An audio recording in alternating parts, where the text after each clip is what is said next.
Tomorrow's October 5th. That means it marks exactly 1 month until voters in the U.S. choose their next president. The most important election in the history of our country. It is. I believe it's the most important election. I used to say You're not going back. You're not going back. Donald Trump's right. It really is an important election. We've got 31 days to go.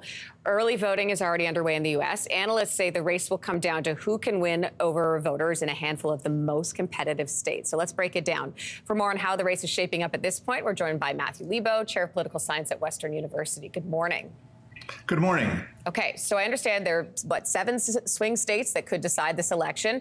According to polling from Real Clear Politics, we're going to show our viewers a map here. You can see this here. So Kamala Harris is leading in Michigan, Nevada, Wisconsin. Donald Trump is leading in Arizona, Georgia, North Carolina. Pennsylvania is tied. Experts say the other states are essentially in the bag for either Trump or Harris. What do you see when you see this map? Right. If that map is correct, then the entire election comes down to Pennsylvania. And there's, of those 7 states, Joe Biden won 6 of them. He won all but North Carolina in 2020. And Harris has to hold on to 3 at a minimum: Wisconsin, Michigan, and Pennsylvania. So it's all Pennsylvania. There's a lot of polls from Pennsylvania that seem to say maybe Harris is ahead by a tiny bit, but probably less than 1%. And so, and it's been stable for a number of weeks. So it's just super close. Really close. I mean, pollsters estimated Democratic support when you think back to 2016 and also in 2020. How accurate are these polls at this point, especially with a race so close? You know, we put a lot of expectations into polls, and you're right, 2016 was off by a fair amount. And you have to think, well, there's several problems with polls or relying too much on them. In 2016, there was sort of what we called non-response bias, that people who were going to vote for Clinton were more likely to take the surveys. And so there was some hidden pocket of Trump support.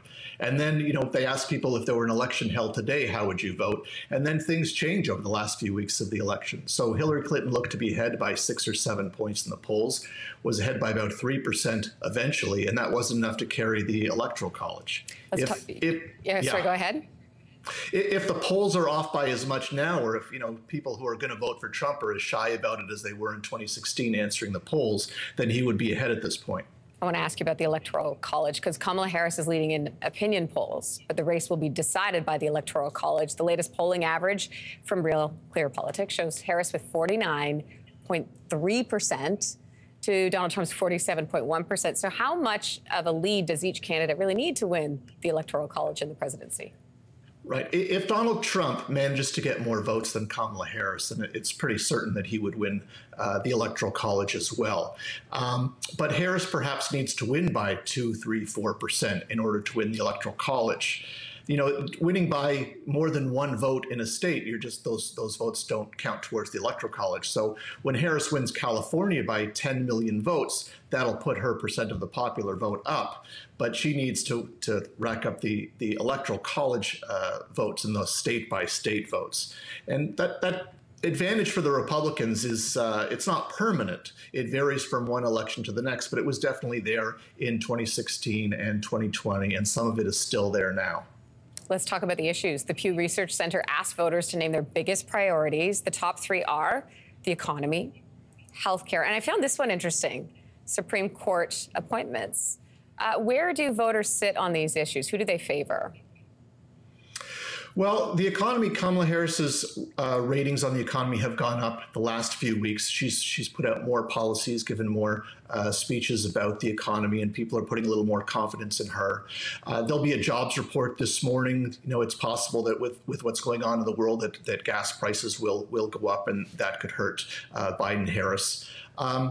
On health care, voters trust Harris more. And on Supreme Court appointments, I think what that indicates is a lot of concern with the rightward shift of the Supreme Court, especially the overturning of Roe versus Wade and threatening of reproductive rights, and what else a right Supreme Court could change going forward. So conservatives have a 6-3 advantage on the Supreme Court now, and that threatens a lot of things that Americans take for granted, such as same-sex marriage. And so I think people in general would prefer some rebalancing of the court from a Democratic president. It was interesting to see Melania Trump yesterday come out with that video on women's rights, wasn't it?